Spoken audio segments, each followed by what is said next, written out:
When it comes to quality sleep, Ashley has you covered with top mattress brands at winning prices and with special financing options available. You can snooze now and pay later. Plus, your mattress purchase helps give the gift of better sleep to children in need and U.S. Special Operations Forces. Visit your local Ashley store or shop online today and make every snooze count. Financing is subject to credit approval. See store or ashley.com for details.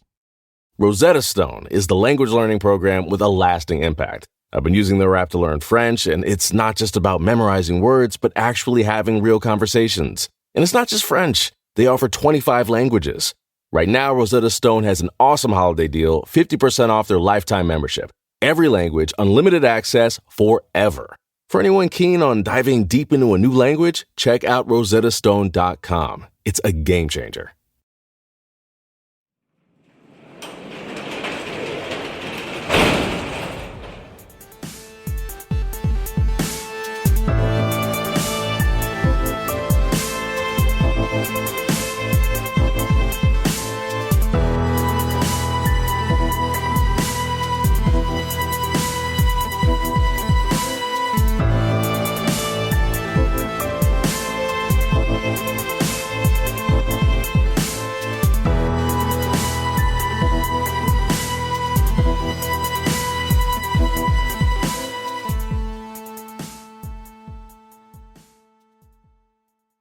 Welcome to True Crime Garage. Wherever you are, whatever you're doing, thanks for listening. I'm your host, Nick, and with me, as always, is a man that would like to remind us all that Scores Man got a tattoo. Here is the Captain. And my next tattoo's going to say, it's good to be seen and it's good to see you. Thanks for listening. Thanks for telling a friend. This week, we are very excited to be featuring Dream Pillow by the insanely brilliant peeps over at Jackie O's. Dream Pillow is a hazy double India Pale Ale brewed with Citra, Equinaut, and HBC 692 hops. What does that all mean? No one knows except for the good folks over at Jackie O's. But what I do know is this is a 4.5 bottle caps beer all day and night. And I also know that these people coming up, they are the best. So cheers to Doug down in beautiful Atlanta, Georgia. And a big cheers to Brighton in Toledo, Ohio. Next, we have a cheers to Sarah in Louisville, Kentucky. And a big we like your jib to Emily in Frankfort, Kentucky. Here we go, Captain. Let's go to the big, great state of Texas and give a cheers to Sarah K in Denton, Texas. And last, but certainly not least, we have a long-distance cheers to Helga and Victoria Gozo, which I think, Captain, is somewhere in the Mediterranean Sea. So we have people listening all over, far and wide, and for that, we thank you. Yeah, BWERUN, Beer Run. For all of our old episodes, check us out on the Stitcher app. They are free. And also check out our bonus show called Off the Record. If you're not following us on social media, you need to, at Twitter, at Instagram, at Facebook, at truecrimegarage.com. And that's enough of the business. All right, everybody, gather around, grab a chair, grab a beer. Let's talk some true crime.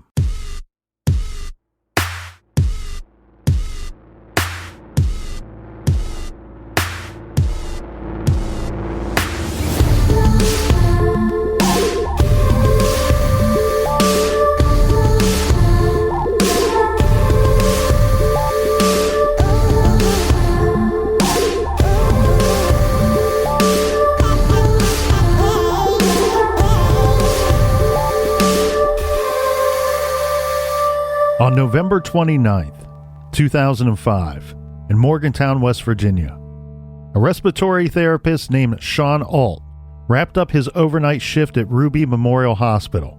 Alt, who was also a firefighter, left the hospital and went home to shower before heading over to the Star City Fire Department to start his shift. Just after 8 a.m., Alt parked his truck in his driveway on Killarney Drive, about a mile from the hospital, and got out of his truck. A trained firefighter, he immediately recognized the smell of a house fire, but visibly noticed nothing wrong with his own home or his neighbors' houses. So he went inside, showered, and came back out at 8:20 a.m. The smell was still there. Puzzled, he shrugged it off, and he started his truck. He drove to the four-way stop sign at Killarney and Eastern Avenue, and as he stopped, he saw his neighbor from 4 houses down, Shelley Michael, and her silver Ford Expedition with its 6-pack vanity plates. Shelley backed out of her own driveway, and she drove to the intersection, stopping at the sign directly across from Alt. Alt knew Shelley's husband, Jimmy Michael, very well.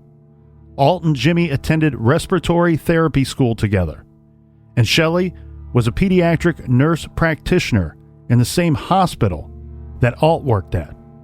But on this day, Shelley did not acknowledge Alt's raised hand wave. On that morning, Michelle Shelley Michael ignored Sean Alt and quickly sped off through the intersection, and that was that. But Sean's sighting of Shelley speeding away would soon change everything, because this is a case of planned premeditated murder. Someone thought they could commit the perfect crime and get away with it. This is True Crime Garage, and this is the case of Michelle Shelley Michael.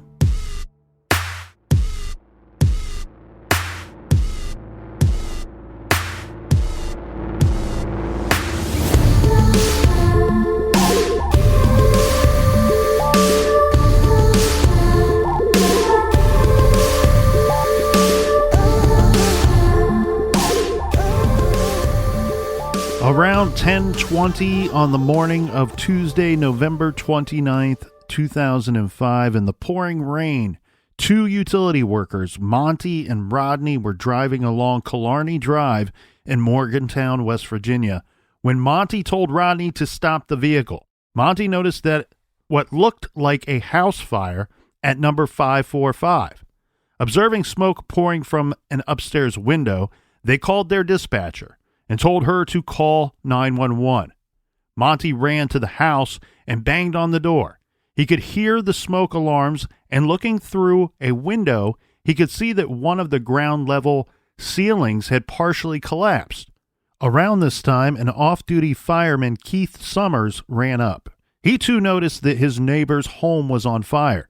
Keith called 911 and tried to see if anyone was inside the home.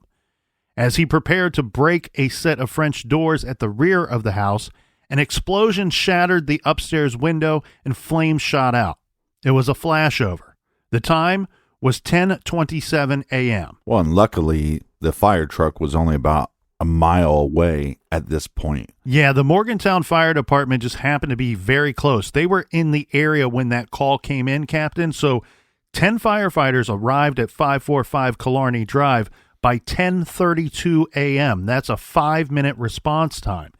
They kicked in the front door and they observed that the flames were all on the upstairs level, so nothing on the first floor. The first floor was perfect, except for the room with the collapsed ceiling. Well, the collapsed ceiling is coming from the master bedroom on the second floor. That's correct. The master bedroom was in such bad shape with the fire that the firefighters could not enter the room. All they could do was stand at the doorway and spray the hose in and hope that the fire would die down. Right. The entire room was burned to a crisp, blackened. Every piece of furniture charred and destroyed. Firefighters stuck with it, though, training the hose on the bedroom and inspecting the rest of the house at the same time. One relief to everyone on the scene was there was no immediate sign that anyone was in the house. While this is going on, a man named Bobby Teets drove up to the home. Bobby and his wife Kelly were best friends with the residents of 545 Killarney Drive, Jimmy and Shelley Michael. Bobby and Jimmy worked together at Jimmy's new company. This is Mountaineer Home Medical Supply, and they also coached their son's football team together. Shelley and Kelly were also close, both coaching their daughter's cheer team. Bobby drove over to the Michaels' house that morning because no one could figure out where Jimmy Michael was and why he had not shown up at work. Right. He was always at work by 7:30 a.m. He's the kind of guy you can set your watch to his schedule, his work schedule, And in fact, on that morning, Captain, Jimmy had an important installation appointment that morning, and he missed it. So this is something he certainly would not miss as a successful businessman. And he was not answering his cell phone as well. Bobby told the deputy fire marshal on the scene, this is Lieutenant Tennant, that he thought Jimmy might be inside the home. Now, they looked in the garage, and sure enough, Jimmy's vehicle was inside. Right, and the other problem is the hottest spot or the most damaged spot is the master bedroom, and who would sleep in that? Mm-hmm. The husband and wife. Yeah, so the lieutenant radioed to stop the firefighters inside from wrecking the scene and told them to start looking for a body.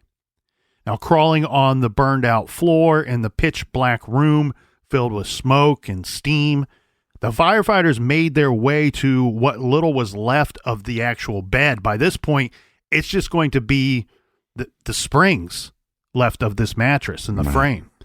And there, on top of the bed, was a very badly burned body. So badly burned that it had no hands, the lower legs were gone, and the skin was gone as well.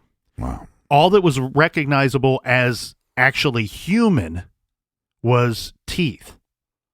Presumably, Jimmy Michael, this is his body. It almost seems like there was some kind of accelerant used in that room. So now, this went from being a house fire call to a death investigation. At this same time, Jimmy's wife, Shelley Michael, arrived on the scene. Now, let's give a little background information on some of these characters that we've already introduced. Michelle Goots was born to Michael and Kathy Goots on January 29th, 1972 in Clarksburg, West Virginia. She was a go-getter from the beginning, straight A student, a competitive cheerleader. At just 100 pounds, she was a tiny bombshell running track, playing basketball, and swimming on the swim team. She was the president of the National Honor Society chapter at her school, serving on the yearbook committee, student council, key club, Spanish club, and manager of the school store. She did all the stuff that you and I failed to do. What are you talking about? Yeah, speak for yourself. You were the manager of the school store. No, I never. I don't even think I went into the school store 4 years of high school. So with all of this activity, it's easy to see that she was Miss Popularity and voted most likely to succeed. Now, Shelley, who she would later become known as, that's her nickname, Michelle Goots became Shelley Michael. She went on to cheer at West Virginia University, where she found herself pregnant by her boyfriend while she's still a student. And the boyfriend was a fellow student as well, named Bruce Adkins. Even though she and Bruce broke up, Shelley had the baby, a boy named Alec, and continued to be enrolled at the WVU nursing program. She then met Rob Angus, and they married in 1995. So Rob adopted Alec, her son, and Shelley became pregnant again. At 8.5 months pregnant, she was caught shoplifting a baby pumpkin Halloween costume. And it was the second time that she had been caught stealing from a store. I guess the first time was a minor infraction back when she was a juvenile. After having the new baby, Shelley landed a coveted job as a nurse in the pediatric intensive care unit at Ruby Memorial Hospital. Her marriage to Rob was rocky, and Shelley soon got a reputation for flirting with the men at work. She was notorious for doing backflips in the hospital hallways. Always very professional when you see that. Yeah. She a little desperate, too. Yeah, she enjoyed showing off, and she, by everyone's accounts, loved the attention. All the beautiful women out there, you don't have to do backflips to get a good guy. You know how hurt I would be if I tried to do a backflip? Her supervisor, Stephanie Michael, recalled that Shelley was all about flirting at the hospital. And Stephanie would soon learn that Shelley wasn't just flirting. In fact, Shelley set her sights on Stephanie's husband. This was Jimmy Michael, a respiratory therapist. Great. Stephanie and Jimmy were already having marital difficulties, but when he met Shelley, it was all over. They shared shifts at the hospital, and Shelley taught Jimmy, who was a big guy over 220 pounds, how to throw her up in the air and catch her cheerleader style. So you can picture what's going on behind the scenes at this hospital. Yeah, maybe these people need to spend more time trying to save people's lives than do gymnast tricks. Practice on finding that vein rather than backflips in the hallway. So they're basically, these two behaving like cheerleaders behind the scenes at this hospital. Be aggressive, passive aggressive. So Jimmy and Shelley progressed to a full-blown affair very quickly. Jimmy became infatuated with Shelley. Both marriages, no surprise here, disintegrated soon after this. And Shelley and Jimmy moved in together. So Stephanie... And they still have to work with this lady. They have to work with everybody, but it gets even more interesting. Yeah. Stephanie, who continued to work with Shelley at the hospital, started dating Shelley's ex-husband, Rob Angus. What? Yeah, it's like a wife swapper in this situation, maybe a husband swap. Double dipper, nipple licker. Something. Shelley and Jimmy quickly married, and Shelley banned Jimmy from any contact with his ex, Stephanie. All right? Because the most jealous people are the ones that cheat. Mm-hmm. Well, and this is going to be difficult, too, because, as you said, Captain, they all still work together. All communication between the two of them... Hold on, they're a couple wine coolers away from just all having sex with each other. Well, according to what I could find, all communication between the two of them, this is Jimmy and his ex, Stephanie, they have children together. Right. All communication between the two of them had to go through Shelley. This is one of Shelley's rules. Now, Shelley had 2 kids, a boy and a girl, and Jimmy had a boy and a girl as well, all about the same age. But that's also the other problem, is if he was cheating on his wife when he met you, then for the rest of the time while he's with you, you're going to be thinking he has the ability to cheat on me. Correct. But I mean, obviously everybody's doing this kind of behavior. Doesn't make it right. So Shelley focused on integrating the two families, kind of like a modern day Brady Bunch. Because of the respective custody arrangements, this is several days a week, the Michael household, Jimmy and Shelley, consisted of a blended family of 6 people. The 2 of them and the 4 kids, 2 from each previous marriage. And Shelley wanted to project a certain image for their family. She pushed Jimmy to buy a large house that she wanted. She dressed the children and herself in designer labels. She volunteered at all of the kids' stuff, always taking charge. The family went to church every Sunday, dressed to the nines. According to Jimmy's father, Denny, quote, she, meaning Shelley, wanted everybody to think they were the perfect family, end quote. Shelley arranged for Jimmy to pay for her to get her master's degree in nursing, even though it meant he had to take on more work to have better income. I wonder if she was shocked when she got to church and they said, "Thou shalt not covet the neighbor's wife." Well, Shelley ended up getting her master's degree and was offered a full-time job at Ruby Memorial in the pediatric unit. It seemed it was everything that she had ever wanted.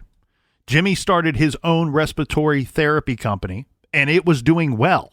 But then Shelley balked at the concept of working full-time. She expected Jimmy's new business to start making lots of money very quickly. She was disciplined by her job at the hospital a number of times, and this was for taking unauthorized vacations. I call that a no-call, no-show, unauthorized vacation. Right.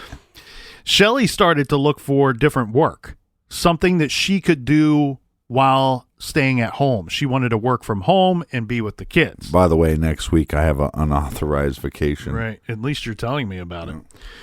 We've already introduced the Michaels' close friends. Remember Bobby and Kelly Teets. I never forget Teets. Shelley and Jimmy's exes, Stephanie and Rob, dated for a while, but they split up and both married other people. So this is a little bit confusing to follow here because it feels like this hospital is almost a few episodes of The Bachelor. Right. Shelley also had a best friend named Renee who lived in another state, and both Shelley and Jimmy had parents who were very close with them and active in their lives. Jimmy's parents were Pastor Denny and Mom Ruth Michael. Shelley's parents were, whom we've already introduced, Kathy and Michael Goots, who divorced when Shelley was in college. So now we have the background of everybody. Back to the scene of the house fire. You might have the background, but I'm confused. The important things to make mental note of here is this: hide your husband. The two hooked up, divorced their exes, and they're trying to have this blended family. Each brought 2 children with them to the family. Their close friends are Bobby and Kelly Teets, who both Jimmy and Shelley are very close with. At the fire scene, Captain, we have Bobby Teets, good friend, showed up to his buddy's house and alerted firefighters to the fact that Jimmy was missing. While they started to search for Jimmy, Bobby tried to call Shelley, who was on duty at her job at the pediatric department at Ruby Memorial. He could not reach her.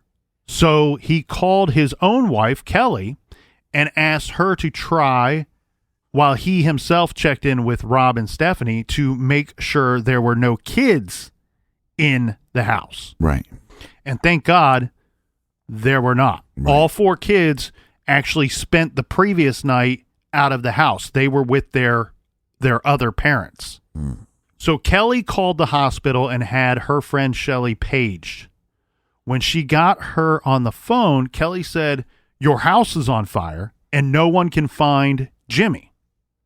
Shelley said, "Oh my God," hung up and told the clerk, her boss, "I have to go. My house is on fire." The clerk's name is Nancy. She later said that Shelley seemed emotionless as she stated this very matter-of-factly. Before Shelley left, Shelley called her husband. Well, hold on. In defense, how would you react? I mean, who knows how you'd react? If somebody called me and said, "Your house is on fire," it's like, well, there's nothing I can do about it. Even if I run out of here with a fire extinguisher, I'm not going to be able to put the fire out. Well, but there are going to be a set of circumstances that are going to require us to reflect on all of these little bits of information. Well, I think as a parent, the first thing is, where are the kids? Oh, I know the kids are safe. Okay, things can be replaced. So I'm just saying, I just don't think that's the most damning of evidence. So before she left, she attempts to call her husband Jimmy's cell phone and left a message. The message was, "Jimmy, where are you? I just heard that our house is on fire. Where are you? Call me back." Yeah. So Shelley leaves work. She arrived at home and found her ex-husband Rob and her friends Bobby and Kelly Teets waiting there to comfort her. Jimmy's ex, Stephanie, and other friends and family soon arrived. It was chaos, as anyone would expect. Shelley seemed despondent, according to accounts, saying over and over again, "Find Jimmy and tell God to give Jimmy back." But the weird thing was, although she was described as visibly in shock, no one saw Shelley Michael shed any actual tears, any real tears. The detective arrived on the scene at 11:18 a.m., and he met with the lieutenant from the fire department to review the fire damage and see the body they discovered on the remains of the bed. Now, the lieutenant told the detective that there were some very interesting and strange things about the fire. There were red flags. First, only the master bedroom was burned. The rest of the house was unscathed. Second, the body they found, which at this point you're presuming it to be that of Jimmy, it was prone on the bed as if he slept through all of the smoke alarms, the smell, the blaze, the heat, the whole thing. Right. That doesn't make a lot of sense. No, not at all. And Jimmy's parents, Denny and Ruth, were called by Kelly Teets, arriving at their son's home after noon on that day. Now, after being told that Jimmy was dead, His father, Denny, demanded to see his son's body and actually charged the front door when he was denied this request. And he was so infuriated that he punched a police officer in the eye and had to be restrained. He and his wife, Ruth, went to find Shelley, their daughter-in-law, to commiserate over their tragic loss. And Denny found Shelley being comforted at a neighbor's home by her sister Jennifer. Denny hugged her and thanked her for loving his son, to which Shelley responded, quote, "I wish I would have loved him more." One of Jimmy's best friends from childhood arrived on the scene, and he's trying to comfort Shelley. And I bet he is. When he went to express to her his condolences, she looked at him and said something to the effect of, "Did you get that outfit at B. Moss?" So this person's very taken aback. It seemed like a very weird question. I'm guessing that's like a clothing store. Yeah, I've not heard of it, but I mean, picture this is supposed to be a horrible, tragic day. Again, no one knows how any of us would react. Right. But it seemed to be very bizarre that she would be asking about someone's outfit. And one neighbor asked Shelley if she could get her anything. Shelley's response was a new husband. So who knows? Jesus. Just bizarre behavior. I don't care what anybody says. I'm fine judging someone's behavior. The unrecognizable body on the bed at the Killarney Drive home was definitively identified by dental records at 4:05 p.m. that day. And of course, sadly, it was that of Jimmy Michael.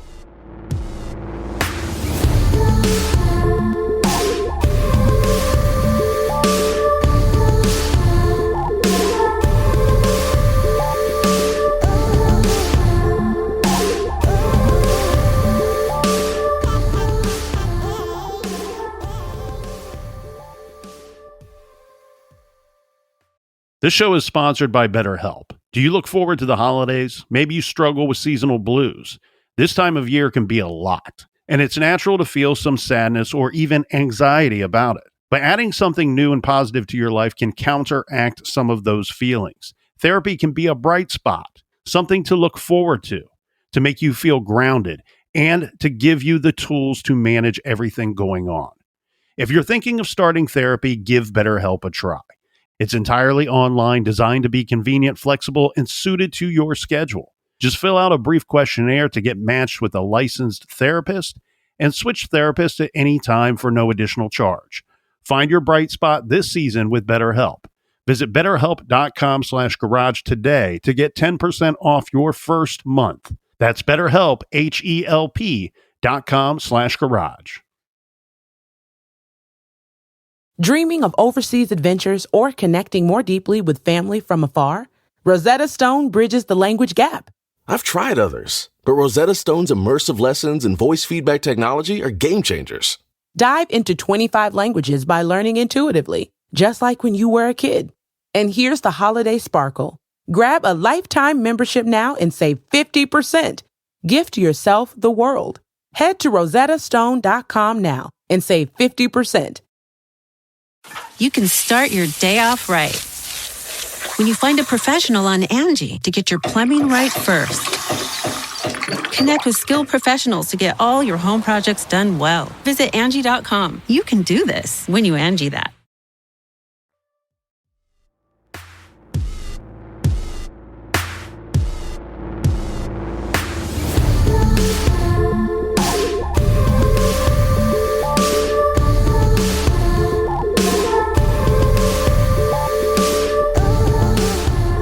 All right, we're back. Welcome to another episode of Wife Swap. Of The Bachelor. The Bachelor. Get your roses out. That's right. Me and the Colonel are going to be handing out roses to all the ladies. And kicking people out of the house left and right. Yeah. So the detective on the scene, Captain, was able to do like a quick initial interview with Shelley.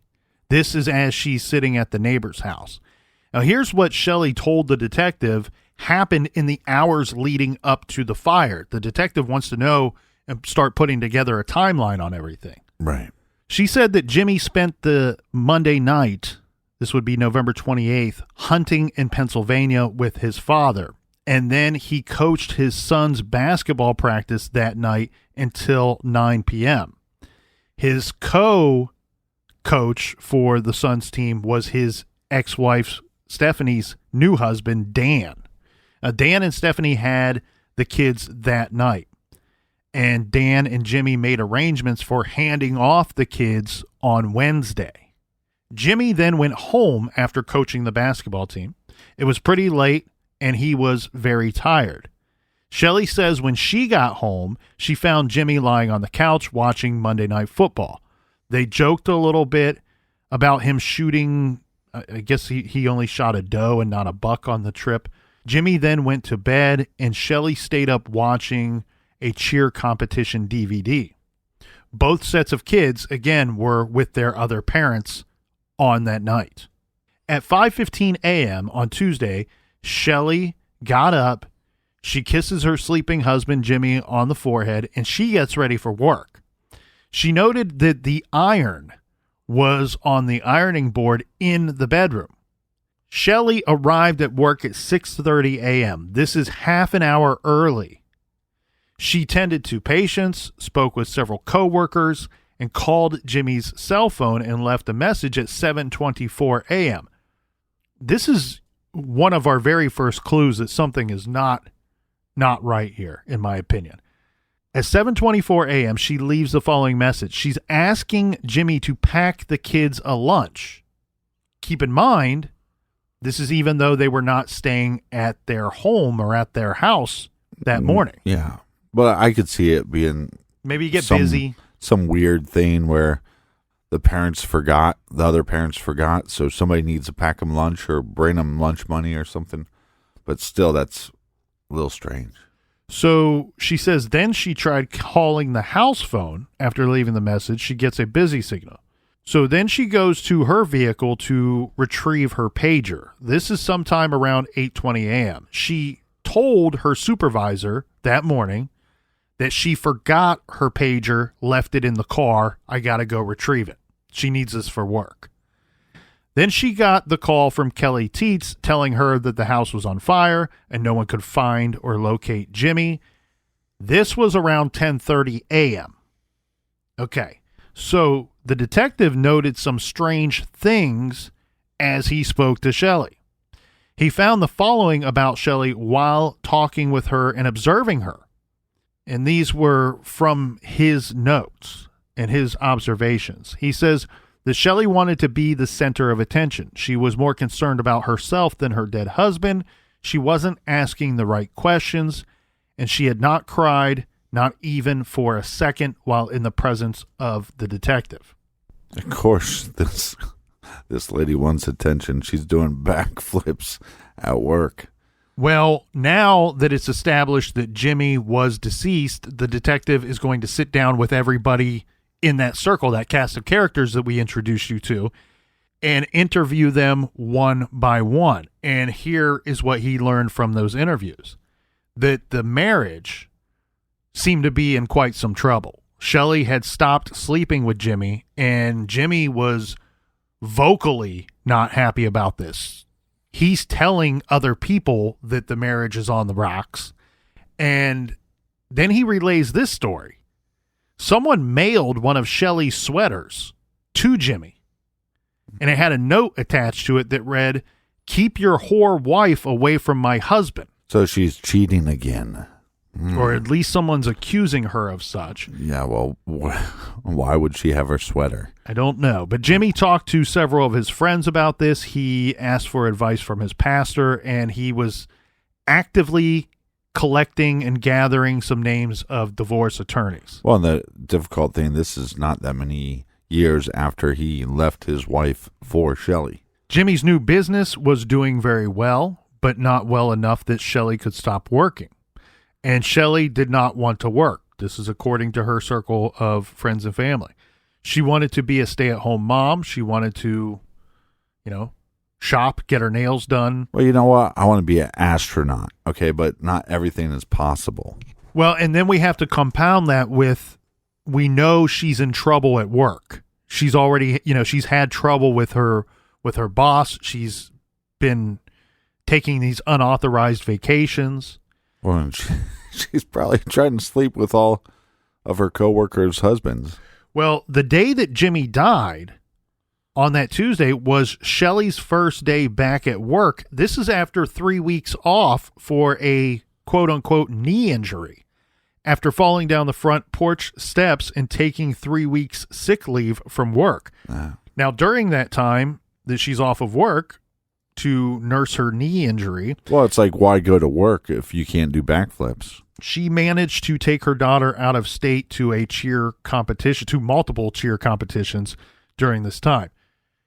I get it. You can drive and you can still be a parent while injured. Maybe you can't go to work. But I think what the implication is here is that she may have needed time off from work, from her shifts, so she could take her child to these competitions. Right. And it sounds like she wanted to be a cheer mom.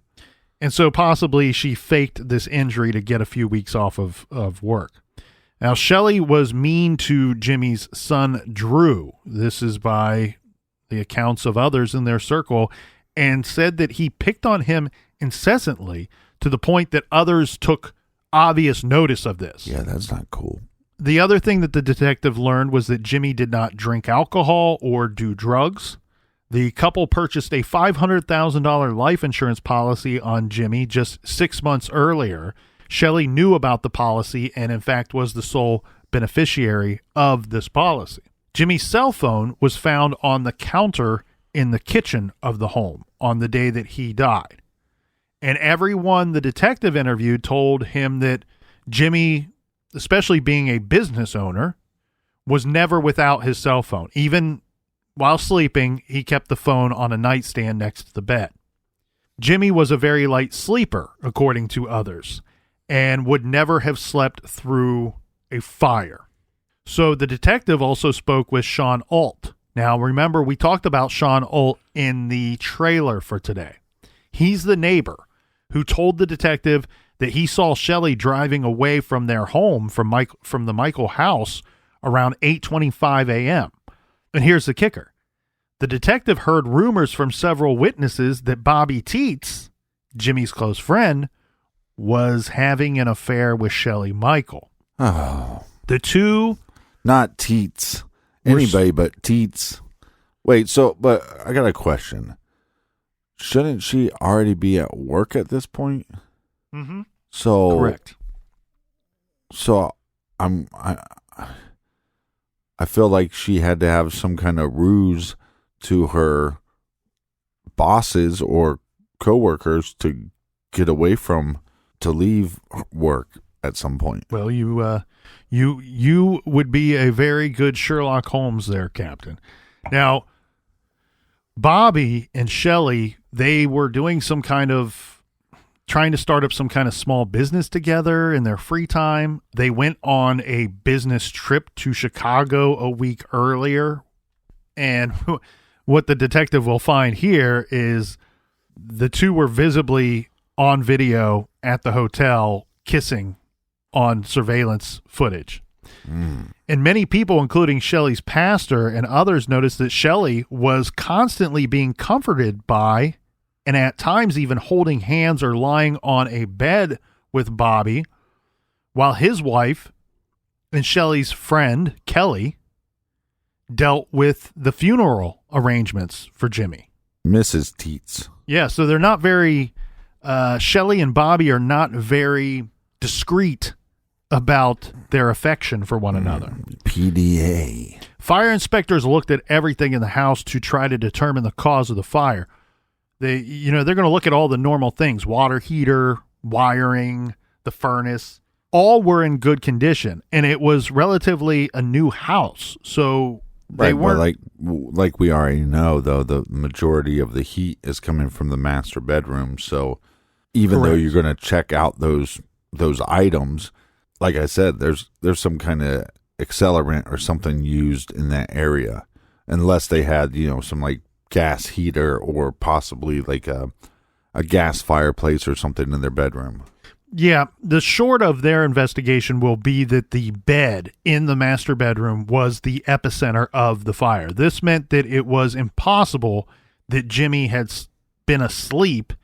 So he wasn't like overcome by smoke from a fire and then passed out. No, he was the fire. Yes, the fire was him and around him, immediately around him. You know, they couldn't really explain away why he would just be lying there on the bed. Now, Jimmy, basically, to put it as simple as possible, was incinerated. And according to a book on the case called Playing with Fire, quote, the body was so badly burned that the experienced fire investigator found it difficult to visibly separate it from the charred remains of the box spring mattress. One leg was completely missing, and other parts of the limbs had burned away. There was a large hole on the left side of the chest near the rib cage where tremendous heat had caused a blowout, end quote. This, to the investigators, made no sense. Okay, so they don't believe that hole to be like a shotgun wound or a gunshot wound. No. And the other thing, too, is, look, if the fire started in the bedroom with Jimmy and everything was normal, all he had to do was get up and get out of the room and then get out of the house. But, of course, we know that didn't happen. He was lying there. Right.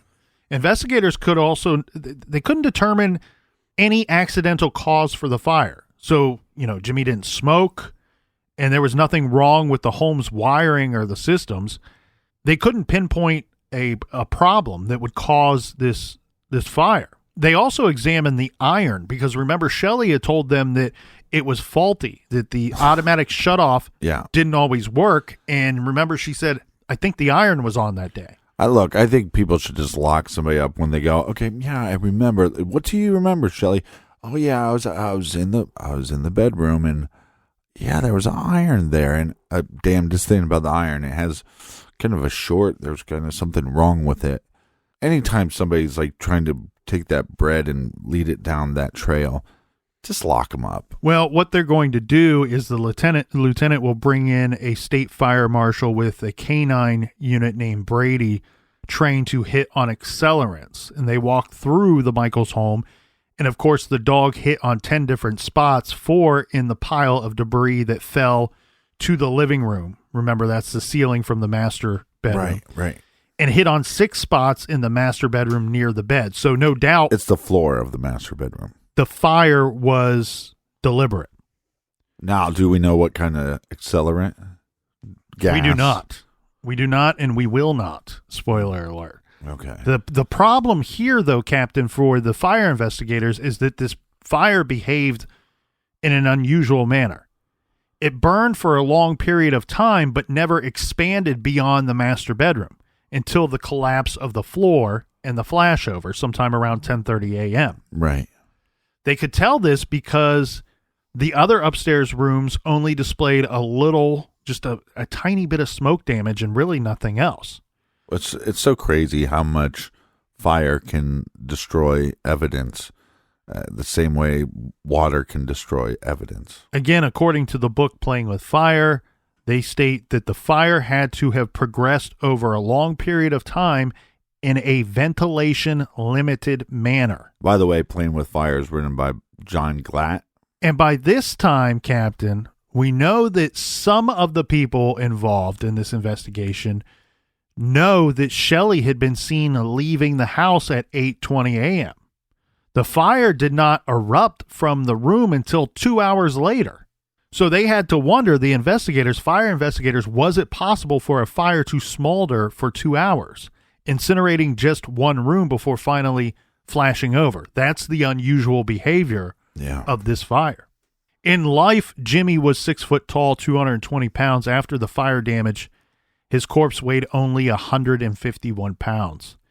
By some miracle, many of Jimmy's internal organs were intact and were available for testing by the medical examiner. Now, the good doctor was able to determine immediately that there was no carbon monoxide in the victim's system. This is incredibly important.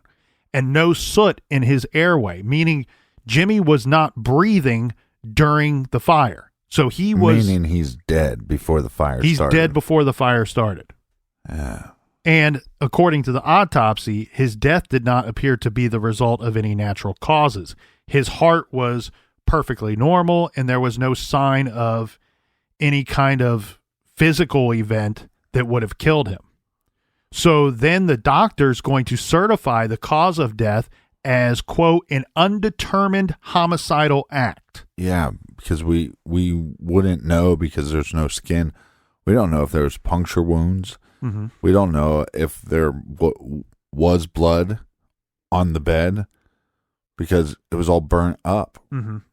Yeah, so now we're going to have the detective who wants to figure out. We have the wife telling us she was at work all day, but yet we have an eyewitness who says he saw her leaving their home at 8:20. So he's going to go to Ruby Memorial Hospital. He's going to interview everybody there, and he's going to start pulling surveillance footage from the hallways and the lobby of that hospital where Shelley worked. Here's what he ends up finding out. He sees Shelley Michael, doing her hospital duties, doing her job. Well, she goes out the front doors of the hospital at 8:11 a.m. She then walked through the rain to an employee parking lot, started her car, turned on the wipers, and turned left out of the lot. This is onto Elmer Prince Drive, and then her and her vehicle are now out of sight from the surveillance cameras. Then he does not see her again on any of the camera footage until about 8:25 a.m. when he can see her silver Expedition coming back into the parking lot, circling around and looking for a parking spot. She parked and walked under an umbrella back into the hospital, entering the lobby at 8:28 a.m. There were 17 minutes where Shelley Michael was unaccounted for. And remember, Sean Alt had seen her pulling out of her driveway during that 17-minute window. He says his clock said 8:20 when he saw Shelley Michael. Investigators set out to determine whether Shelley could have made it home, set the fire, and then returned to the hospital in 17 minutes. So they drove from Ruby Memorial Hospital to the home. Remember, it's less than 1 mile. So every time they're conducting this test, the back and forth, their trip to get from the hospital to the house is always about 4 to 5 minutes. Right. Even if Shelley spent 10 total minutes driving back and forth, if you go to the latter part of that, she would have had up to 7 minutes inside the house, this to pour an accelerant in the master bedroom and light it. Investigators were able to replicate the drive within that window of time over and over and over again. Now, several people who knew Shelley found her actions to be very suspicious. And of course, we want to know why Jimmy didn't escape the fire. Well, like I said, I don't like the comment about the iron inside the master bedroom. Definitely don't like the comment that she made saying, "Oh, well, now I need a new husband." Correct. Yeah, nobody wants to hear that at all. One thing I find to be interesting here, Captain, is some of the people on their inner circle found Shelley to be so strange on the day that Jimmy died that even before it was ruled an homicidal act, they started providing information to the detectives that's not going to put Shelley in the greatest of light. Right. They basically, several of her friends or the couple's friends, put together a list and send it over to the detective. This is a list of drugs that Shelley and other hospital workers had access to at Ruby Memorial. The other thing too, Captain, is the professionals seem to think that it was possible that Jimmy was poisoned with some kind of paralytic. And these are people that worked at Ruby Memorial.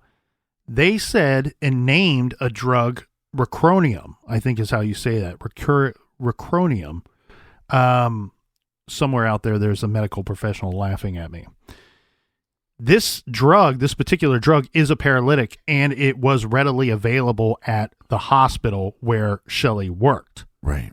But we've already had the autopsy performed. Now, no narcotics were found in Jimmy's system, and an explanation for a paralytic required special testing.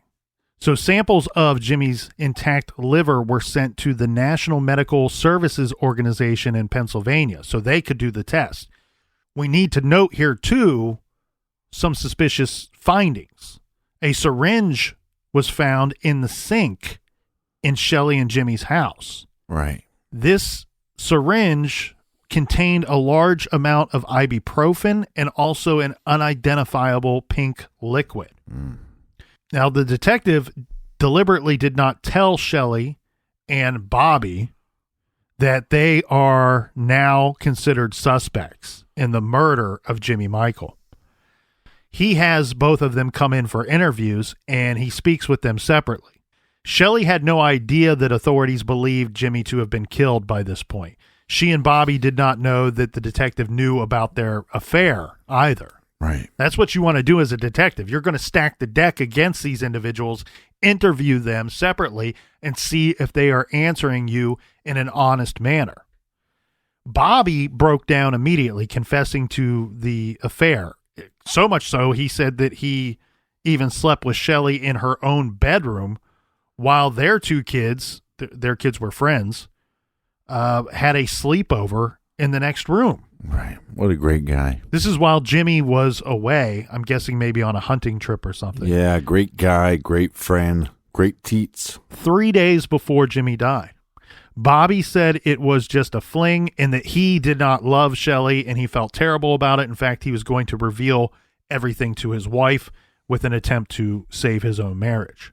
I don't think we need to get into the whole interview with Shelley. This was videotaped. It was 6 hours long, by the way. Suffice it to say, she lied her face off to the detectives. And according to prosecutors, what prosecutors would later tell a jury, that they believed she lied over 100 times during the course of this videotaped interview. She lied about the affair. She lied about the Chicago trip and her activities on the morning that Jimmy died.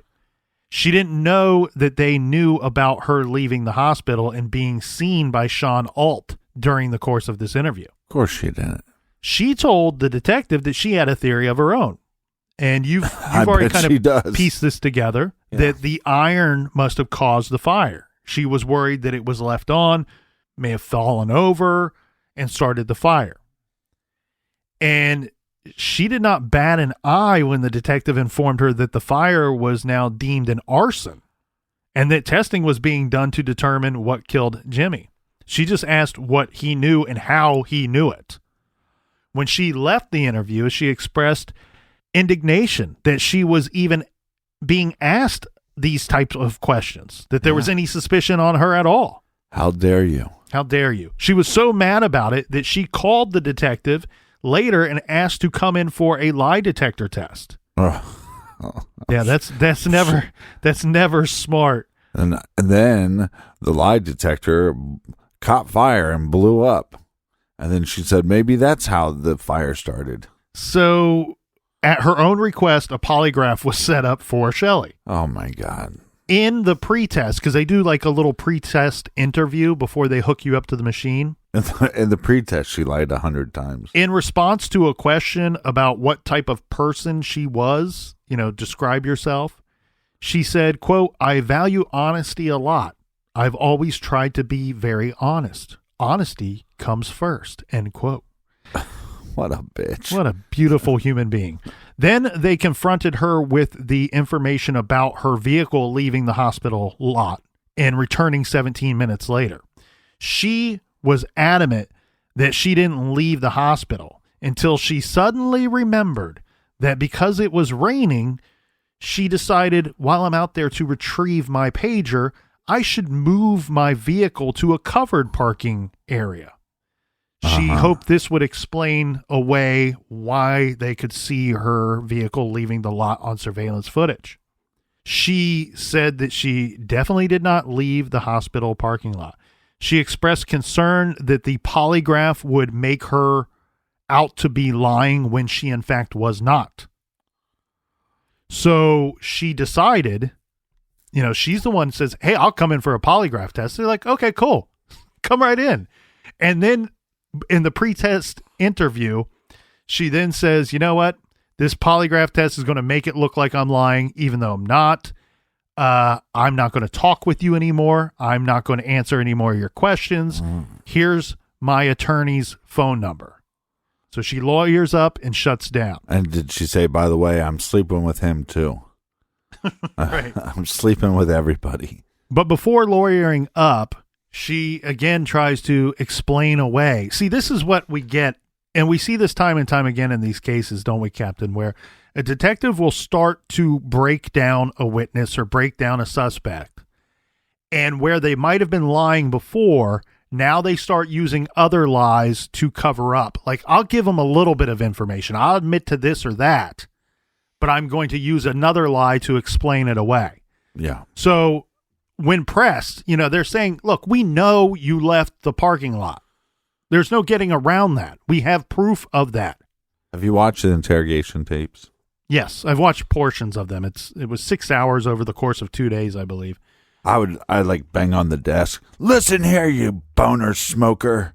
Tell me the truth. Tell me the truth. Well, she came up with some story that she had to leave because there was something going on at her son's school. Like she had to drop off some paperwork or something. The story's a little confusing to me, but the basics of it is she had to leave for some reason that just popped up, and she lied about it and stuck to her story because she was already in trouble at work and didn't want them to find out that she had an unauthorized leave for just a couple of minutes. Now, Bobby, the boyfriend, that's doing the affair, was cleared by police during their investigation of any involvement. This is after he passed a polygraph test.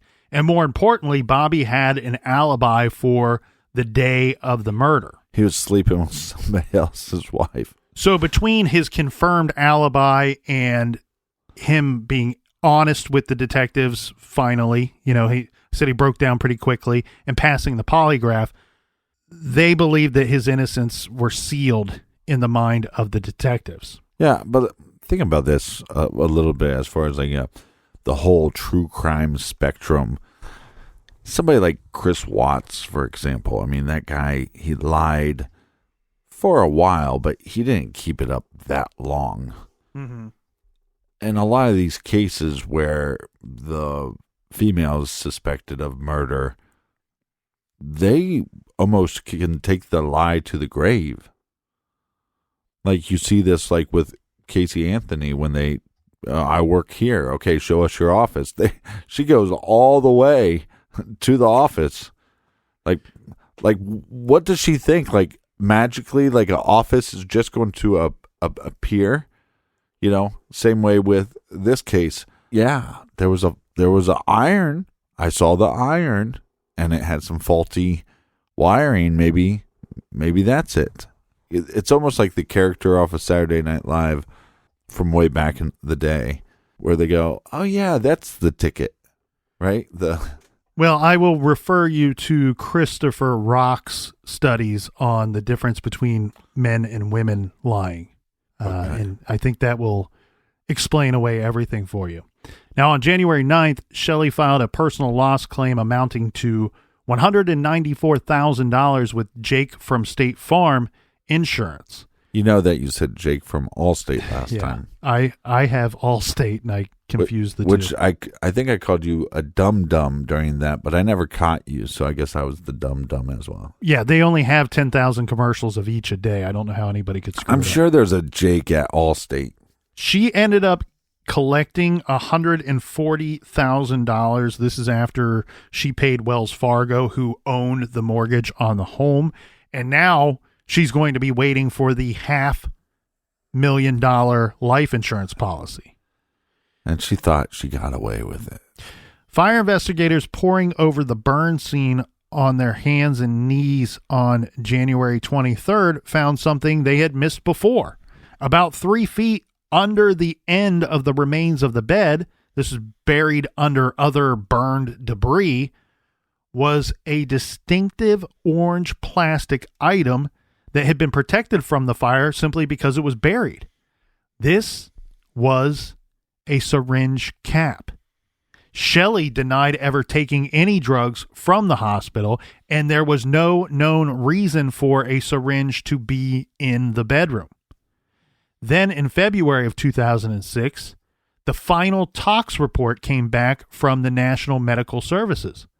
In Jimmy's heart, blood was found with large amounts of that recurochronium. I'm never going to be able to say that. Right. I can say it until you turn on this microphone. Right. That's how this goes down. Mm-hmm. The cause of death was amended to homicide by being intentionally injected by a lethal dose of this drug by another person. No one believed that Jimmy could have done this to himself. A warrant was issued for Shelley's arrest on charges of first-degree murder and first-degree arson. In March, she was indicted for both and entered pleas of not guilty. As if this was not enough, Captain, her parents posted her $450,000 bond for her, and she was required to remain on home confinement while she waited for her trial. So they put her on, the beautiful ankle monitoring bracelet. Yeah, it's not that far-fetched to think that possibly Jimmy would be suicidal because his marriage is going bad, but his business was going well. But this is also a very strange way for somebody like him to take his life. And then that doesn't explain how the fire got started. Right. It doesn't add up. It makes zero sense for that to logically play out. Yeah, because one thing I do know is a dead body can't start a fire. Correct. If you listen to the Billy Joel song, he never once mentions a dead body starting the fire. So during this time where she's supposed to be on home confinement with the monitoring bracelet, it was quickly learned that she violated her home confinement requirements time and time again, sneaking off several times. People reportedly saw her all over Morgantown regularly. By the time of her trial, it was determined that she had broken off the ankle bracelet at least six times, and taped it back together. So at some point, the judge revoked her home confinement, and Shelley found herself back in jail. This was 1 month before the trial. I mean, in all fairness, though, it's hard to do backflips with those ankle monitors on. So the thing here, though, too, is we still have to explain away why the fire would behave in an unusual manner, because you're going to have to take this thing to trial, present your theory to the judge and jury, right, and convince them that you know what you're talking about, and this is how you know that she killed her husband. So there were painstaking portions to this fire investigation. The investigators took samples of the carpet, wood, tile, paint, flooring, windows, bedding, and mattress from the master bedroom. They constructed 6 exact replicas of the bedroom, down to each item of furniture, even the wall paint, identical, and the bathroom tile. This is just so they could burn them to determine exactly how the fire went down and why it was behaving in this manner. This was all funded by the ATF to the tune of $1 million. It was done in a giant hangar and took months. The agency viewed this as an opportunity to study the nature of smoldering fires, because the theory was that Shelley set the fire at 8:20 a.m., remember when she was seen leaving the home, and it did not destroy the home or even become noticeable until 2 hours later. It had to have smoldered but not gone out, but also not erupted into a full-fledged fire for quite some time. The test involved various conditions and accelerants, and 3 irons identical to Shelley's were used. Even with the automatic shutoff disabled, the iron never got hot enough to cause a fire. So the iron theory is ruled out.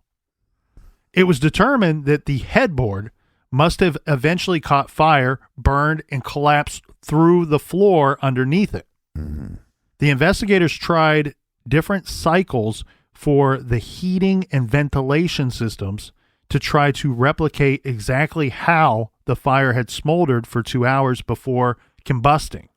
Again from the book, quote, "These tests all demonstrated that the fire's progress was directly related to the heating system going on and off. If the furnace had not been working at the Michaels house, the fire would have soon gone out. And if it had been turned up too high, it would have raged out of control within 30 minutes.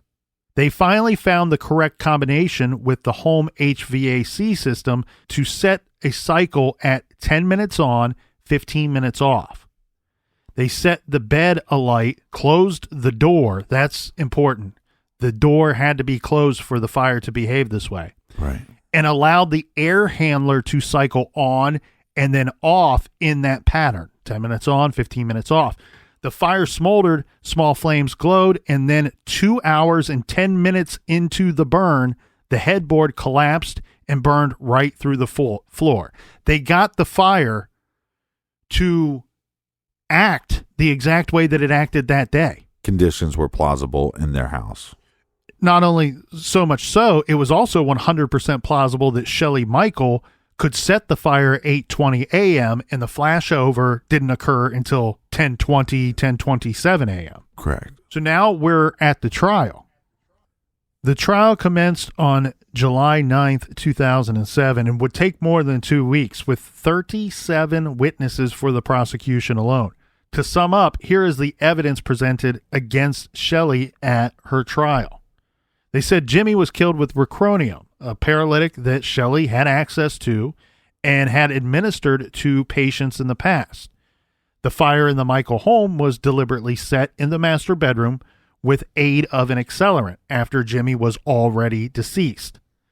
Shelley left the hospital and was unaccounted for 17 minutes on the morning that Jimmy died, in which time she could have got home and back and set the fire. Shelley was the sole beneficiary of a $500,000 life insurance policy on Jimmy, and if the house had been consumed by the fire, she would have got another $500,000. She was having an affair with Bobby Teets. She lied to police over and over again. So it is still a circumstantial case. Yeah. The prosecution showed the jury hours and hours of videotaped interviews with Shelley where she is caught lying to detectives. They called a medical expert to the stand who dramatically plunged a syringe into a grapefruit to show how quickly the drug could be injected. It took less than 1 second for him to depress the plunger. And here is what the testimony was that would happen to Jimmy per the medical examiner. They stated that within 1 minute, Jimmy would start to feel muscular weakness. Within 3 minutes, he would be unable to stand. 4 minutes, he would lose the ability to breathe as his lungs and respiratory muscles froze up. He would have been fully conscious and aware of what was happening, essentially suffocating as his blood oxygen was used up. Basically being tortured from the inside out. He would then lose consciousness and die. The total time for all of this to take place and Jimmy unable to do anything about it, 13 minutes. Wow. The prosecutor told the jury that their theory was that Shelley had injected Jimmy with the paralytic while he slept and then turned on the iron and left it where it would catch fire to the bed or some clothes or the floor, what have you. She then goes to work 30 minutes early. That's a red flag in itself. This woman doesn't like to go to work, and on this day, she's showing up early. Yeah. Now, there's all the evidence you need. She gets in there early, and now she's very visible, very loud and vocal, so people take notice that she is there. She leaves Jimmy a voicemail about the lunches for the kids who were not even at the house at that time. But by 8:10 a.m., the prosecution says Shelley started to get nervous that no phone call came in about the house being on fire. So she's already injected this guy. She's got to cover up her murder. So she had to drive home, set a fire more carefully using some type of accelerant. One thing that is interesting about the trial, though, and in her defense, as we stated earlier, Captain, the prosecution, at no time do they ever present what the believed accelerant that could have been used was. I found that to be a little problematic here. I agree. Then she, with the, flick of a lighter or what have you, the prosecution demonstrated this, and because she closed the bedroom door behind her, she wouldn't have known to do this, but because she did, the fire failed to ignite and burn out of control and destroy all of the evidence that she was hoping would be destroyed. So the syringe, the syringe cap, and she was probably looking to collect the insurance money on the house as well. The defense tried to cast blame on others. They showed that anyone at the hospital could have had access to the drug, including Jimmy's ex-wife, Stephanie, including Jimmy himself, who they tried to suggest that he possibly killed himself using this drug. Right. They pointed out that all of the evidence against Shelley was simply circumstantial. They called only 5 witnesses in her defense, and they did call Shelley to the stand. How many times did she lie on the stand? Well, let's get into that, because once on the stand, she's going to tell an entirely new version of the events of the day of the fire, one in which she actually stopped at her house and put some paperwork in the mailbox before heading back to work. So now she's got to explain away why Sean Alt saw her pulling out of the driveway, and that's the excuse or lie that she comes up with. She did say on the stand that she did not believe that Jimmy would have killed himself. But again, she's unaccounted for 17 minutes. She lied over 100 times to the detectives. And then, she's a nurse, so she has some expertise in this area. Right. On the stand, they're going to ask her to describe what someone's slow death from this drug would be. And she says, quote, "It would be horrible," end quote. But again, no tears, no emotion. After 5 hours on the stand, Shelley's attorney later said that she was absolutely, completely convinced that she had won. Well, she was wrong. Although it took the jury more than 1 day of deliberations, they unanimously found Shelley guilty of both murder and arson. Shelley very nearly got away with murder. I mean, think about it. If she had not closed the door to the bedroom, and if Sean Alt had not seen her leaving her house, things might have gone entirely different for her. What's shocking in her case to me is the arrogance she displayed throughout the whole process. And she really did not think for a minute that she would get caught.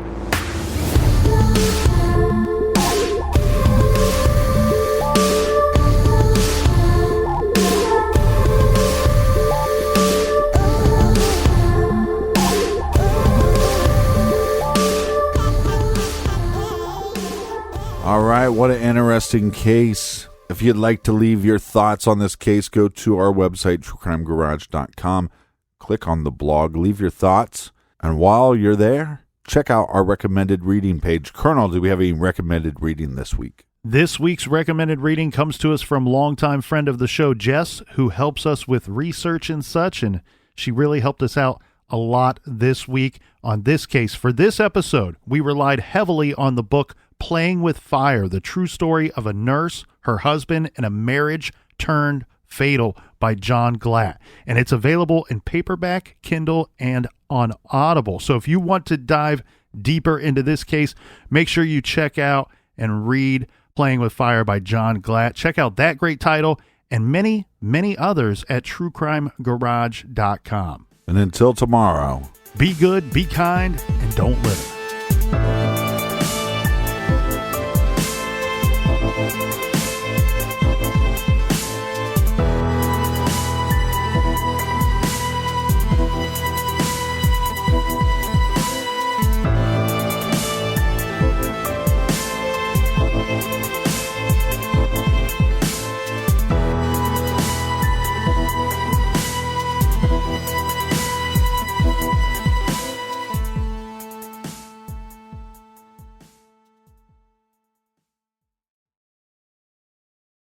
you can live out your MasterChef dreams when you find a professional on Angie to tackle your dream kitchen remodel. Connect with skilled professionals to get all your home projects done well. Visit Angie.com. You can do this when you Angie that.